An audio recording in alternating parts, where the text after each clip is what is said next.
Back Sports Tonight on Channels Television. We're broadcasting live from our sports center in Lagos, Nigeria. Yes, we're taking a look at what's going on in our world of sports, and you can be part of the program by talking to us on Twitter, channels_sports, Facebook channels at Sports, or send us an email to sportstonight@channelstv.com. You listen to Sonny Young, just in case you didn't.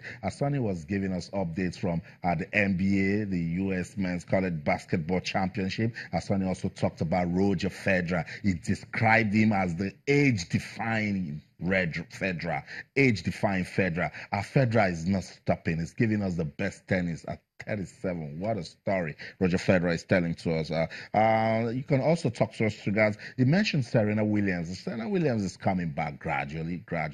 Even after losing to Venus, the world is still waiting that Serena will get back to our game and give us the best of tennis. Sonny also mentioned Anthony Joshua and Joseph Parker. March the 31st. Boxing fans, put that down. That should really get us talking, because whatever happens in that fight, the talks we're hearing about Joshua and Deontay Wilder will be intensified. Whether or not Joshua wins, but it will be good for him to win, so that we can get more of those talks that can lead us to that fight. So talk to us, Twitter, channels_sports, Facebook channels, iFit Let's continue our look at the 2018 Commonwealth Games. It's now 19 days to go. The competition will kick off on April the 4th and run till the 15th in Gold Coast, Australia. So 19 more days to go. And yesterday, we started letting you know athletes that will represent Nigeria at the 2018 Commonwealth Games in Australia. Let's just run through the list of athletes that will be representing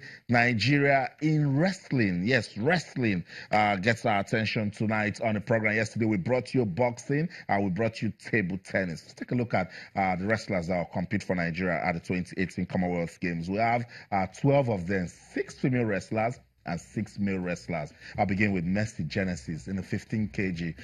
She won the Africa Wrestling Championship. She's been doing so well with her wrestling, Mercy Genesis.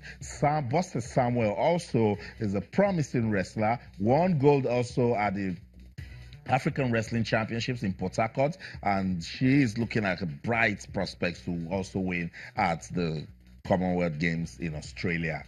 Odunayo Adekuroye, when you mentioned that name, face of female wrestling in Nigeria, shining star. She's been doing so well. Also won, she won her 5th gold medal at the 2018 African Wrestling Championships, and she'll be competing in the 57 kg category. There's also Aminat Adeni, Commonwealth gold medalist, by the way. You should mention that also Odunayo is a Commonwealth gold medalist. 62 kg Aminat will be competing. Oburu Dudu Blessing, another Commonwealth gold medalist, and of course an African champion in any way you can think about her. She'll be fighting in the 68 kg category. And then Blessing Oyebuchi in the 76 kg. Blessing Oyebuchi got so close, but she could only win a silver medal at the African Wrestling Championships. But she's a good wrestler anytime, any day, and she will be competing at the Commonwealth Games. So the 6 female wrestlers that will represent Nigeria at the Gold Coast Games in April. Let's go to the male now and tell you about some of the guys that will be representing the country. Ebikewemi Mo, Wilson, in the 57 kg will be competing. Amas Daniel also won a gold medal at the African Wrestling Championships and has also been to the Commonwealth Games and also an African champion in the 65 kg. Amas Daniel will be fighting. Amos Asiskut is also in the list in the 74 kg. Melvin Bibu, fantastic wrestler. His style of wrestling, when you watch him, you just want to keep watching Melvin Bibu. In the 86 kg, he will be representing Nigeria. Another big name there, you know, Soso Tamara in the 97 kg. Soso Tamara will also be competing. And then call him a veteran who has been there, done that with wrestling in Nigeria. Sinivie Boltich will be fighting in the 125 kg category. We really need to speak to the Nigerian Wrestling Federation and find out how they came about this list, because some persons are already asking, where is Emmanuel John? Emmanuel John also did did well at the games. Where is Warrior? The Warrior also did well. Some persons are saying, we still have Sinivia Boltic. Why? Maybe persons are not coming up in his category or nobody is beating him. It's up to the federation to answer. But these are the athletes that represent Nigeria in wrestling at the Commonwealth Games. There are 12 in total, 6 male wrestlers, 6 female wrestlers. Okay, we talked about table tennis yesterday, but Nigeria will also compete in the para table tennis events, and just 2 of them. Tokwe Ogunsoya is based in the Netherlands, representing Nigeria, male para table tennis player, and Faith Bazwaye, female para table tennis player. But let's just run through the slide of Nigeria's events, the events Nigeria will participate in the 2018 Commonwealth Games, so you get to know.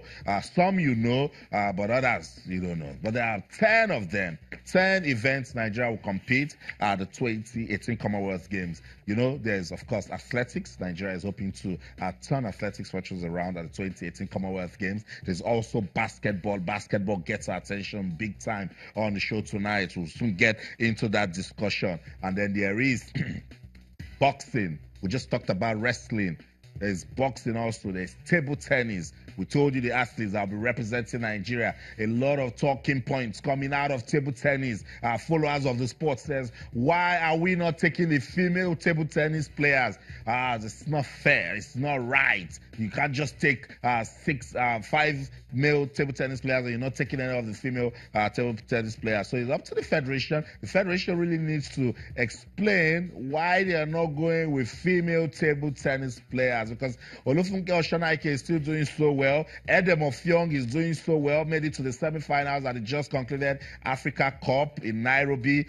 Cecilia Otto Akman is playing well. Esther Oribabishe is one for the future. So there are table tennis players here and there. There's Rashida Ogundele also. So persons are saying, why is Nigeria not going to the Commonwealth Games with female table tennis players? The federation, hopefully, in the coming days will let us know. There's weightlifting, there is gymnastics. We should also get to find out how weightlifting and gymnastics are preparing for the 2018 Commonwealth Games. There are also some para sports Nigeria will be taking part in at the Commonwealth Games. Powerlifting, yes, has brought a lot of medals to these countries, and I'm sure powerlifters are also getting ready for the Commonwealth Games. Para table tennis, we told you, we showed you the 2 athletes that will represent Nigeria, and para athletics. So the 10 sports team event, the events for Team Nigeria at the 2018 Commonwealth Games. That should get us talking big time.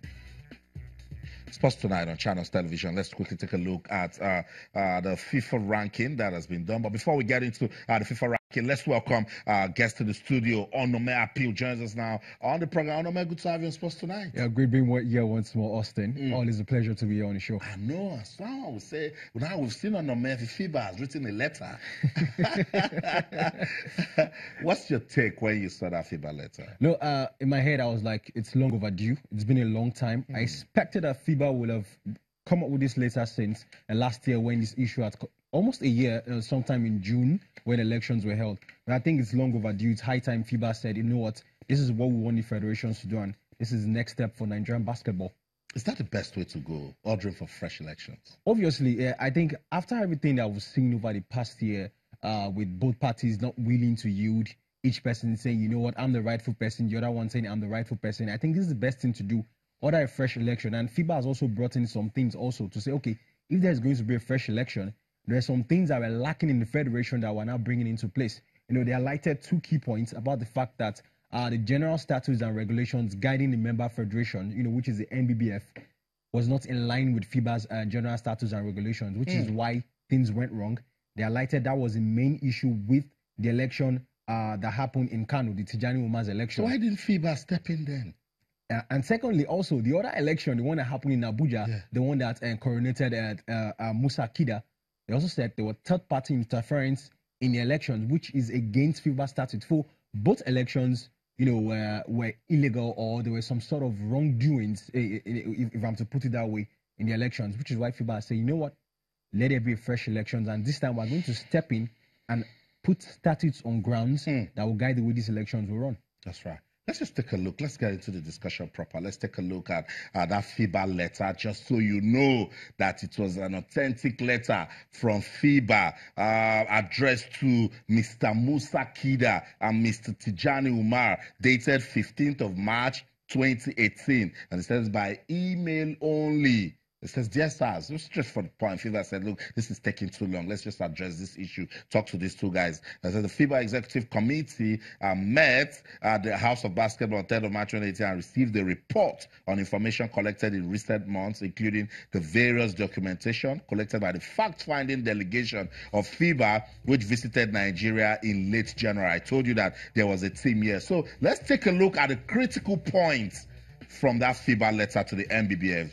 June the 12th, 2017 elections that took place in Kano did not comply with Article 9.3 of FIBA status. June the 13th, 2017 elections that took place in Abuja failed to comply with Article 9.7 of the FIBA status. So that just says both of them. Yes, null and void. General procedure of nominating representatives of the Nigeria Basketball Federation Assembly allows for multiple or different nominations, which resulted in different persons representing same region in both elections. Fresh elections must be held in accordance with the procedure established in NBBF status. This is where we really need to look at it, because a fresh election now and saying it must be done with the procedure established in NBBF status. We need to really explain and understand it. FIBA will work with relevant stakeholders to amend and develop NBBF status to comply with its general status. The new NBBF status will guarantee complete independence from third parties. I like that one. FIBA will determine when NBBF status are compliant and reserves the right to oversee the entire electoral process. FIBA will continue to communicate to the NBBF as per its letter of July 26, 2017. That letter says it will take it to the Musa Kida body. But I think with this now, when we have an election, nobody will complain. Obviously, the first point will be getting the framework back together. And like FIBA has said, you know what, there's something wrong with your framework. There's something wrong with your statutes and regulation. So we have to come in there, do every sort of meeting with every stakeholders with basketball in Nigeria, and then we'll come up with a statute and general regulation that is in line with FIBA. And it is only at that point that we can have an election. So I think we are still a little way down the line to having an election yet. The framework has to be on ground. And after that, we can talk about an election. That's right. Let's just explain this part that says fresh election must be held in accordance with a procedure established in NBBF status. Obviously, I think it boils down to what 5 also said, that it must be in line with FIBA statutes. The problem with the NBBF status right now on ground is that there are some things there, regulations that are not in line with FIBA. So when FIBA looked at it and said, you know what, I don't think this is in line with what we, the umbrella body, goes by. A member body, which is the NBBF, we can't have a different regulation that is against or not in accordance with we FIBA, which is the umbrella body. So everything has to be in line, which is what they want to do now before the election can proceed. Sounds good. So let's get you talking. After saying the critical points in that FIBA letter to the Nigeria Basketball Federation, what's your take? I want to hear from you. Let's be part of those who can who can stand up and say, we made sure that peace came back to Nigeria's basketball and everything is now fine. So with this, do you think all will be well with basketball in Nigeria? I want you to talk to us, our followers of basketball, because it's a very crucial year. There is the World Championships for the ladies. The D Tigers have already started their World Cup qualifiers. There is the Commonwealth Games. So much will be happening in basketball. And if leadership and administration is not right, the country might just start struggling. So talk to us on Twitter, channels_sports, Facebook, channels-sports. You can also send an email to sportstonight@channelstv.com. We're taking a look at the letter that FIBA has written to the Nigeria Basketball Federation saying there must be fresh elections into the board of the Nigeria Basketball Federation, and has also pointed that some things were wrong in the regulations, in the status of the NBBF that must be corrected so that we don't get to have crisis again. So that's it. Sports Tonight on Channels Television. We'll be going on our next break now. When we come back, there's still so much to talk about, particularly what's going on as regards basketball in the country. We'll also take a look at the FIFA rankings and what's happening in the Europa League. Don't go anywhere. Stay with us.